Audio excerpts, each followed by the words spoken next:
After studying money behavior for years, here are three psychological traits of extremely frugal people. The first builds financial stability. The second creates tension in relationships. And the third, it's barely about money at all. Let's break it down.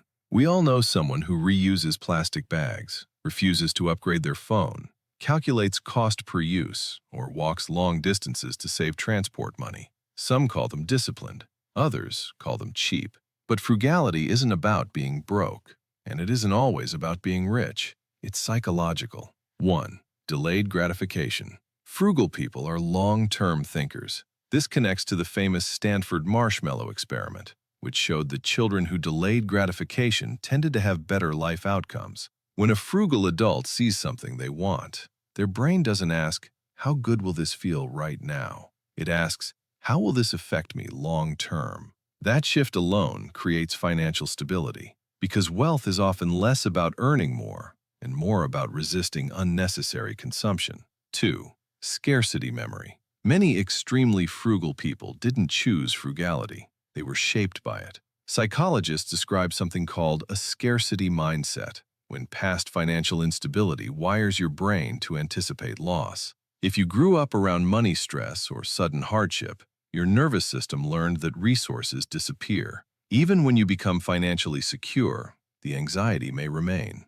Saving doesn't just feel responsible, it feels safe. Spending doesn't just feel costly, it can feel threatening. That's why some high-income individuals still behave like they're one paycheck away from collapse. It's not logic, it's memory. 3. Money as control. Money represents control. In an unpredictable world, financial reserves create psychological certainty. Humans are naturally loss-averse.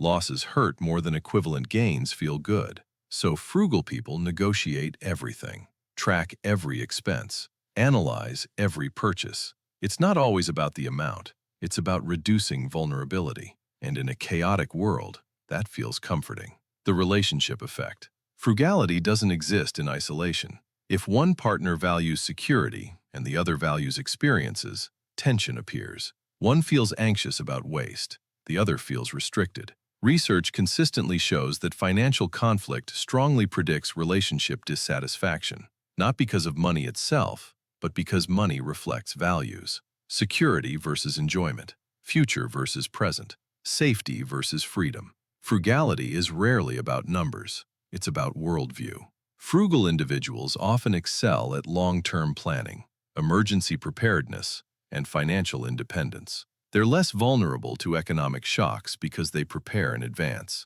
True wealth isn't about how much you spend. It's about how long you can sustain your lifestyle without stress. Frugality increases that runway. But like all traits, it exists on a spectrum. Healthy frugality is intentional spending. Unhealthy frugality is fear-based restriction. If someone feels guilt spending on necessities, avoids meaningful experiences, or hoards despite abundance, discipline may have quietly become anxiety. Money is a tool. When the tool becomes your emotional safety, it can start controlling you. The healthiest financial psychology makes you spend intentionally, save strategically, invest intelligently, and live meaningfully. Money should serve your life, not replace it. If this helped you, subscribe. In the next video, we'll break down the psychology of people who overspend and the emotional trigger driving it.